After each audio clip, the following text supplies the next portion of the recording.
Ain't nothing but a gangsta party. Oh shit. You done fucked up now. You done put two of America's most wanted in the same motherfucking place at the same. Hey everybody, how you doing? This is Thomas Payne, Prison Promise OG Cell of Redemption. Today I got a very special guest online here today. I got Margarette Long. Margarette Long is a gunshot victim, survivor, and advocate. She got a nice story to tell, and I want everybody to tune in and listen to Margaret because she has something for all of us to hear and understand, and hopefully she can make a difference in some lives. Okay, Margaret, it's on you. We just give everybody a little rundown about Margaret Long. Yeah. My name is Margarette Long, and 50 years old, and got a big family. You know, right now my mother and father's deceased. You know, I still got my sisters and brothers, but we sticking together. 30 years ago, I was 19, celebrating my birthday. Gary turned 20, and my sister asked me not to leave the party. We was out drinking and everything. You know, young kids just celebrating and everything. So I'm like, well, I need to go check on my apartment, have my own apartment. You know, going to school, doing everything for myself, just starting out life and getting through the party. And something was just telling me I want to go home, check on my apartment. I'm like, So I told my sister, she said, nah, don't leave. I'm like, well, I'll be right back, you know, in 5 minutes. And she said, nah, you been drinking. I said, well, I'll be all right. So somehow I slipped off and just wanted to get home and, you know, see what's going on. Check on and see if my ex-boyfriend, because he still had the key to my apartment and everything. So I said, well, let me go home and see what's going on. So I got around to my apartment and see my ex, and somehow we got into an argument, and things just went south. We arguing, and I had a little small, like, kitchen knife, petty little knife, no more than 6 inches. So, you know, that's legal to carry. Most women, men carry little knives on them. Me, I'm female, I'm gonna carry something, Right. you know, in a bad neighborhood. Now you're now where did this happen? It was down in Cincinnati, Ohio. Yeah, Cincinnati, Ohio, in the West End. And one thing about that was, we grew up in a lot of places in Cincinnati. Mm-hmm. And, you know, when I turned 18, well, we grew up in Avondale. So what happened, that made us go to the West End was, we had a house fire. And that house fire took everything. So we had to be replaced. Mm-hmm. You know, everything, clothes, everything home and everything. So the system said, well, my mom was on low income, she didn't work. So only thing they had was downtown. Right. West End. I'm like, oh Lord. So a lot of our families grew up down there, raised great grandma, aunts, uncles. You know, we all raised down there, played down there, you know, when we was 2, 3 years old. Our great grandmama kept us in Laura Homes, Lincoln Courts. So when I wanted to get my own apartment, I just started a job card. I had working at McDonald's. So when I asked my mom, I said, "Who I get my apartment?" She said, "Where you gonna live?" I said, "I think I wanna live in Lake Court." She said, "I don't think so." She said, "Ain't no good place." I'm like, I said, "Well, I think I'll be okay." She said, "I know you will be okay, but it ain't okay down there." Right. You know, and I don't like it down there. So I'm like, well, I should be okay. I should be able to handle the streets, but it's the people. So, you know, growing around, you say it's the people, you know. It's bad down there. It's drugs down there. You know, I hope you be able to handle yourself if you take this apartment. I just don't want you to, but I'm not going to stop you. So I said, okay, you know. I took the apartment. I moved in. Didn't know nobody down there. You know, stayed to myself. I still have my job at McDonald's. Work, go home, work, go to school, job court. So one time at job court, we get a phone call from my uncle. I had an aunt and an uncle worked at job court. Mm-hmm. So, you know, when you got an aunt work there, it's fine. She the art teacher. But you got an uncle work there, You know how it is at job court. Right. The kids that come there, they come there for a reason. Exactly. You know, get out the streets, come somewhere. You know, because the circumstances. And my uncle being my uncle, he been to the service, Mr. Tough Guy, yada yada. Yes. So me being his niece, Right. he telling all the guys in there, cause he know about what the guys in there for. You know, they come out fighting games, whatever. Said, I'm gonna tell all you guys in here, this one right here, she is not to be touched. Cause I'm like, oh, I want a boyfriend. You know, I'm like, oh God, I can't get no boyfriend here. Right. So, you had the pad. You wanted to. You know. Yeah. He put the padlock on it. Evan, stop. Yeah. That's it right there. That one you can't touch. So I'm like, shh. So we had to sneak around, whatever. So, but me, you know, being in Cincinnati, I'm like, I'm going to school these kids, you know, about my streets. Okay, so y'all tough. Y'all come from Chicago, Dayton, Detroit, wherever y'all come from. This is my streets. This is my city. I'm here because I had to leave my own high school because it's crazy. And I wasn't going to get suspended. I said, Mama, before I get suspended or expelled, get me out of high school. Right. So I want to drop out.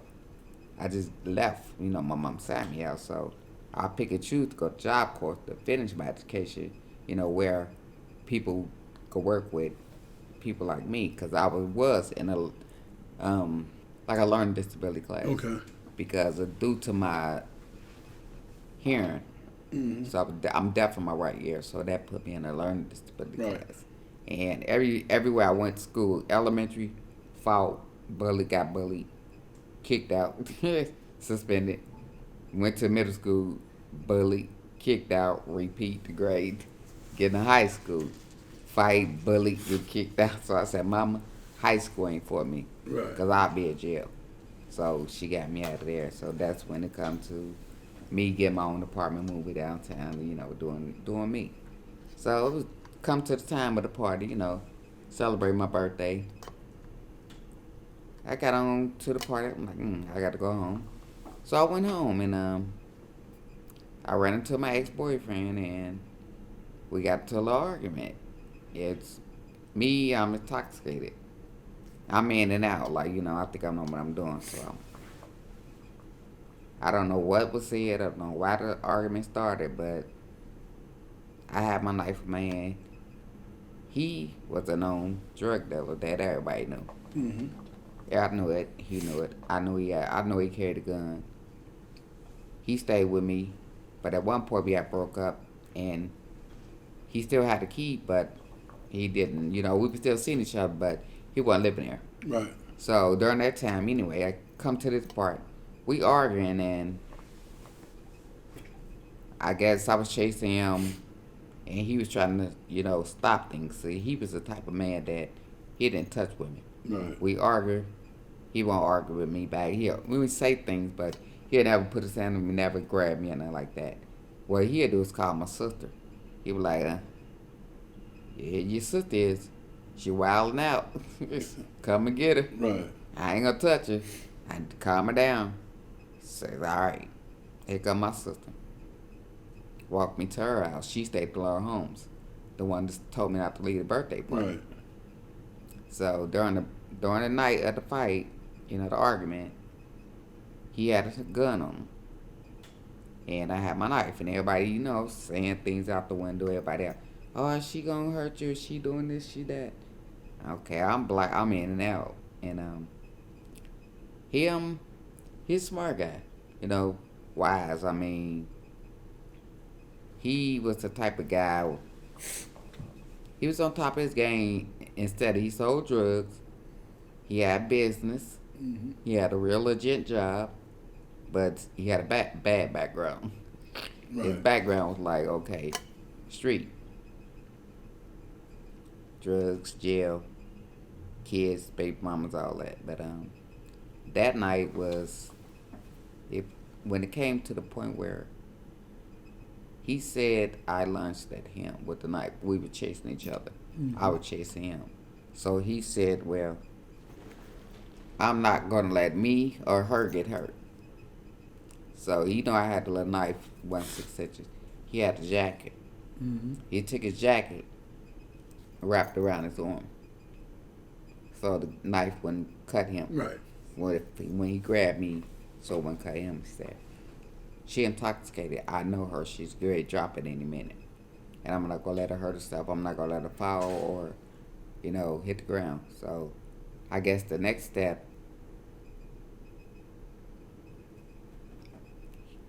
Somebody just yelled, and all I seen was light. I turned around.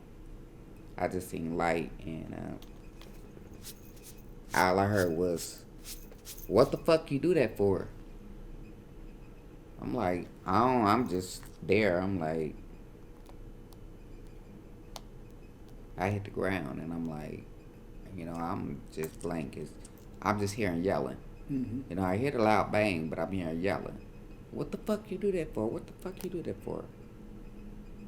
When I turned around, before I turned around, I just, like I said, I seen flash. I didn't know what was going on. And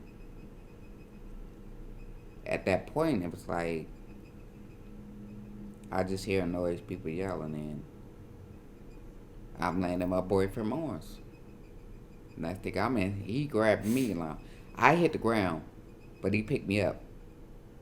I'm laying in his arms, and he's screaming like, "What the fuck you do that for? Do you know who she is?" I'm like, so I'm just in and out, and I heard a girl screaming, and she was like, "What the fuck you do? What you do?" I'm like, I'm looking at her and I'm looking at him, and I don't know what's going on because I'm in shock, and he held me, and then he just put pressure to me. I'm like, talk to him. He said, "Don't talk," and I'm like, "What's going on?" I said, "What happened?" He said, "Just don't go to sleep." So I hear the girl screaming like, "What you do? What you do?"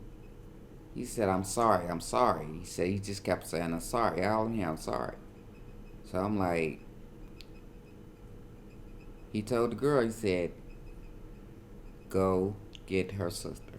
He said, "No, go to her sister's house," and said, "Meet us at the hospital. Meet her at the hospital. I'm sorry, just get to the hospital. Tell her, call her whole family, get to the hospital." And next thing I know, all I seen was lights. I'm in the hospital, but I seen my mother's face. And I just looked at her, and she was crying. I'm looking like, before everything, come to us, I said, "I'm sorry." And the doctor was like, "She got to go." So, as things progressed, it was like, I'm in the hospital, like, the next 2 days. From everything I'm hearing, they come to my mom. They tell everybody, said, "This ain't good." Right. They pull everybody in a special room. Now, did you know who actually shot you? No. Okay. So, I'm not. Oh, at knowing. that time you didn't.